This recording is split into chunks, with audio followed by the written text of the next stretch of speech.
what we're going to talk about today is basically a proportion that you'll see a ton from now until the time you graduate high school and even in college.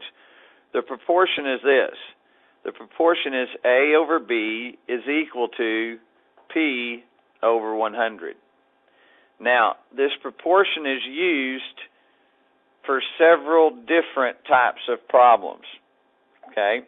This proportion can be used to change a fraction to a percent. All right? This proportion can be used in some word sentences, which is one of the main things we're going to be using it for today, is they're going to give us some word sentences, and we'll talk about those here in a second. Okay? But let's talk about what the letters actually mean. Okay? For the letter A, okay, the letter A is the percentage of the total.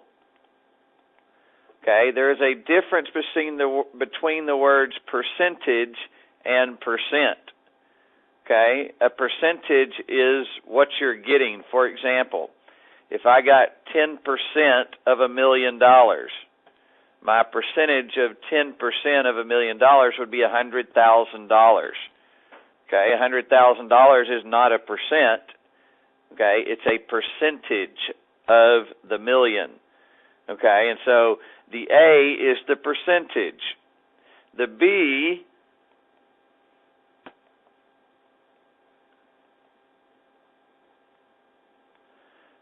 is the total. Okay, so in my other example just a second ago when I said you get 10% of $1 million, what would be the total in that problem? Tristan? $1 million. Okay, that's the total. The P is the actual percent. Okay, it will have a percent sign with it. All right, and obviously the 100 is always 100. Okay, now let me show you what we're talking about with an example. If I wanted to change 3/4 to a percent, okay, then all I'd have to do is this. 3/4 equals P over 100. Then once you do that, we just cross multiply and solve the equation. So that is 4 times P equals 3 times 100, which is 4P equals 300. Okay, then obviously we solve it. We solve it by dividing by 4 to both sides. These 4's cancel out, giving me P is equal to 4 into 300, which goes 75 times. So P is equal to 75%. Since we were looking for a percent, you must have a percent sign. Now, that is only when you're looking for the P. If you're looking for the A, you're looking for the B, you don't have a percent sign. Okay? Now, the B is also known as the base. Okay? B for base. You have the percent, you have the base, and let me make sure that they're going to, okay, yeah, they're,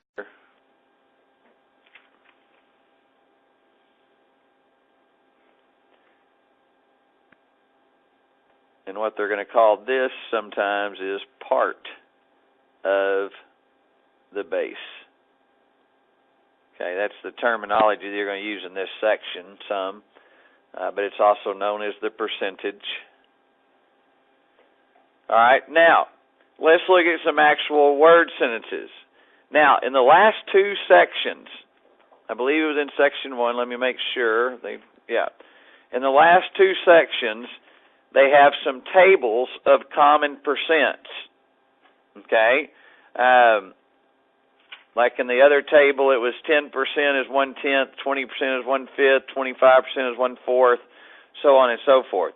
So they have these tables that would be very good, very wise for you to memorize those items in those tables. Okay? It would help you out immensely if you have those memorized. In the long run, it will help you be able to do your math quicker. Okay? Now, let's look at what they're actually going to give us today. They're going to give us a word sentence. What percent of 30 is 3? Okay? And what they want you to do in every single one of these problems, there's going to be 3 items. And in every single one of these problems, there's going to be an of and a is. From section 1 of chapter 7, what does the word is mean when you're talking in mathematics? What? Somebody said it. Equal sign. Means the equal sign. So this is means the equal sign. What does the word of mean? Multiply. So the of means to multiply. Okay, so the key mathematical terms is multiplication and the equal sign. Okay, now, what percent is the P? Okay, 30 is the B, and 3 is the A. Okay, so now we have the parts. Now, the thing that you need to understand, when you have the of, on either side of the of is always going to be the P and the B. Every single time. So if you look left or right of the of, if I look to the left or the right of the of, you will always have the P and B. Okay? The A is always by itself on one side or the other of the is.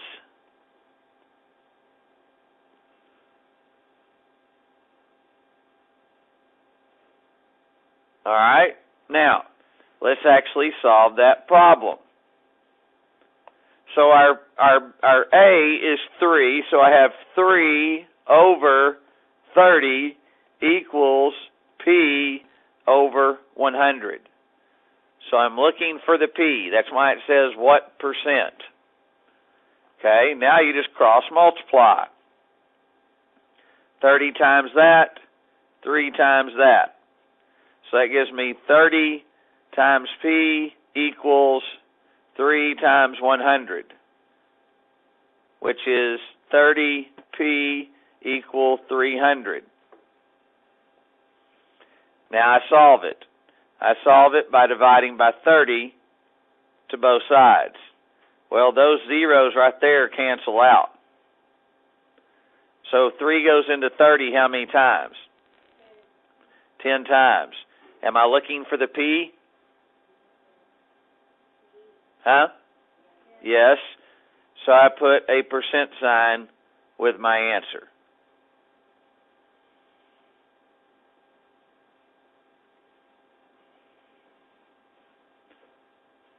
Okay. Let's look at another example looking for one of the other letters. We have 51 is 17% of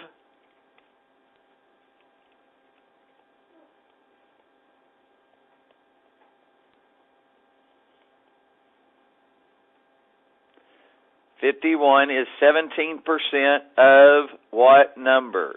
So here's your of, and there's your is. So we said that on either side of the of is the P and the B every single time.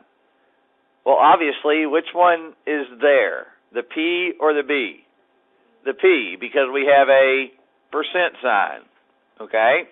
So, here's the number by itself on the is, so that's A, that's P, and that's B. So we're looking for B. So, 51 over B equals 17 over 100.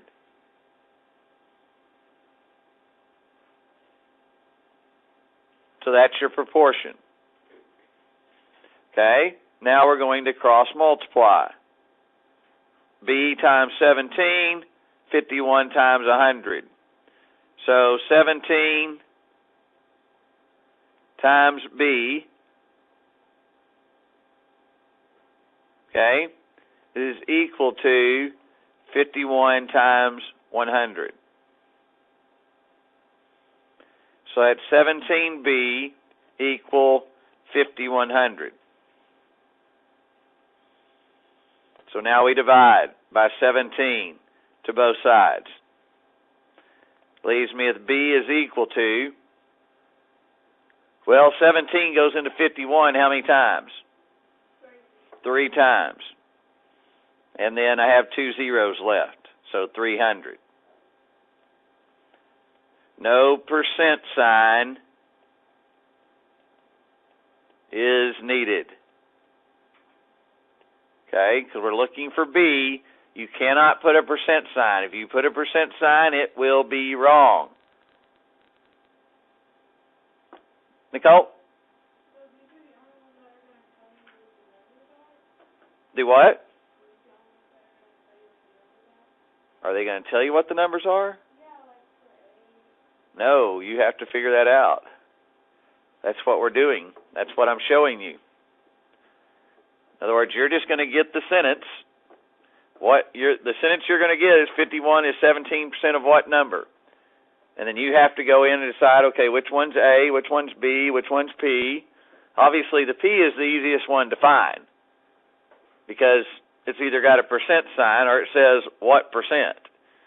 Okay, unfortunately, on the others, they don't say what is the total of, okay, you have to figure those out. But the way you figure them out is like I've said. You go to the of. That's the first thing you do. Find the of. Okay, find the of, and you know that on either side of the of is the P or the B, the percent or the total, every single time.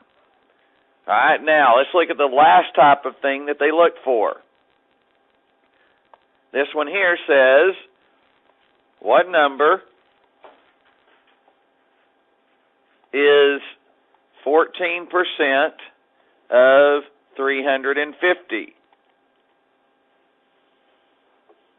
Getting all this, Easton? Wouldn't want you daydreaming there. So, first things first, here's the of. This side, this side. So, on each side of the of is already a number. So, which one is the B then? Tristan? 350. There's your B. Which one is the P?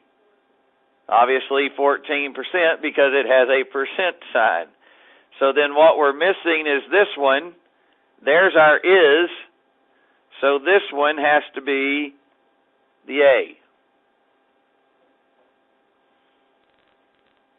Okay, now we set it up. Remember, our proportion is always A over B equals P over 100.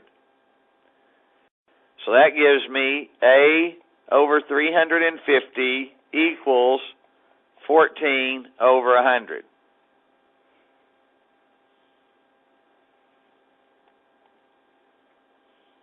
Now we cross multiply. 350 times 14, 100 times A. So 100 times A equals 350 times 14. Which means I have 100A equals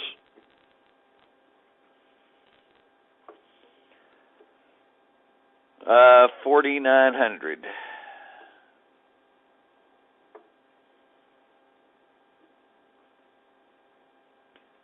So this one's easy to solve. We just divide by 100, divide by 100.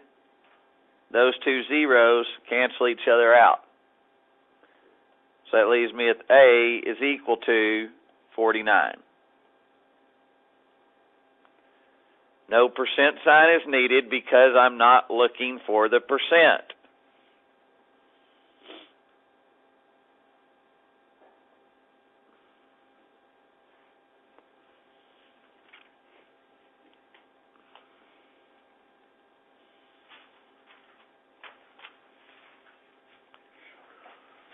All right, I want you to try number 23.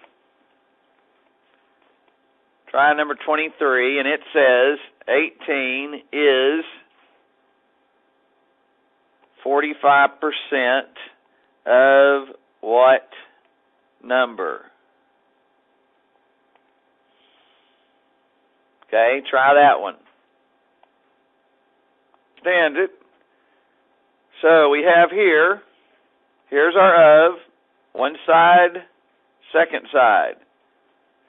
So obviously this has a percent sign, so that's your P. Here's your B. Here's your equal sign. And there's your A.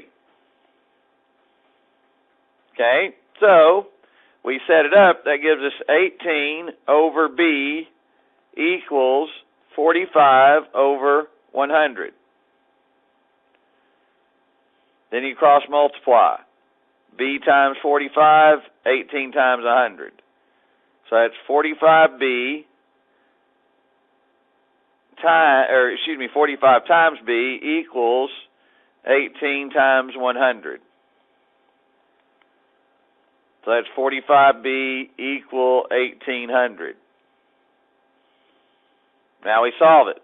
We solve it by dividing by 45 to both sides. That cancels, leaving me at B is equal to 45 into 1800. Okay, well 45 goes into 180 4 times, and that would be 180. Be 0, bring down your 0. 45 into 0 goes 0 times. So B is equal to 40. Okay?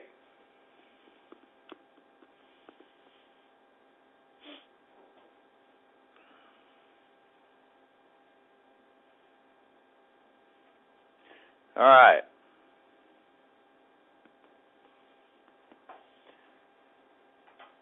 Your homework.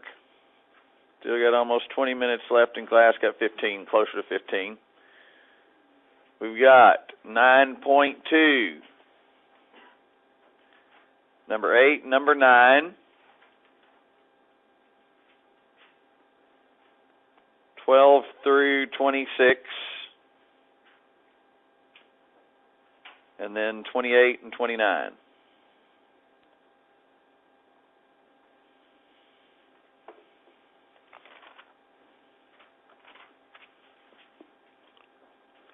Now, everybody look real quickly at page 421.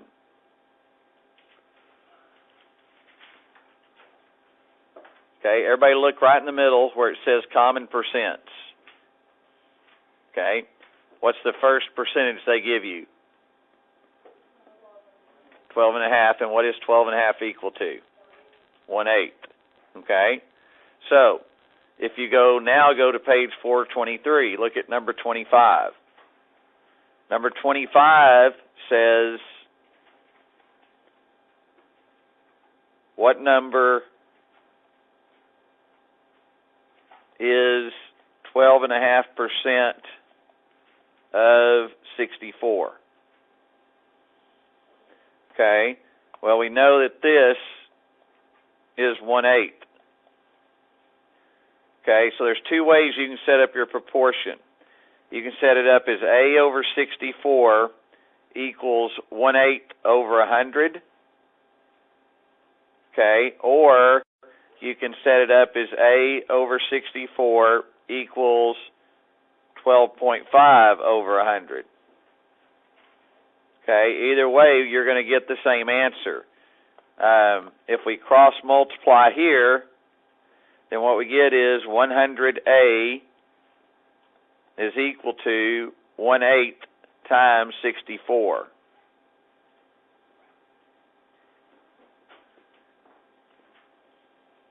Hang on here. Can't do it. Okay, hang on. This one you have to do this way. Can't do it that way. Because I forgot that's not a fractional percent. I'm treating it like a fractional percent, and it's not. If you do A over 64, the P over 100, okay, this right here is how you change a percent to a fraction. Okay, so 1/8 takes the place of P over 100. So you just put 1/8 right there. Okay, and then you cross multiply. Okay, and that would give you 8A equals 64. Then you divide by 8 to both sides. And that would give you A is equal to 8. So, for example, if I had this, if I had what number is 50% of 400? Okay, well, the way you'd normally set it up would be this. All right, but realistically, 50% is what is a fraction? 1/2. So I could do this. Those two things would be equal. And if you look right here, what does 50 over 100 when you reduce it? 1/2. Okay? So when you get to that one, 25 and 26, you're going to have to use this form right there for 25 and 26. Okay? So just wanted to touch base on that. So go ahead and get started.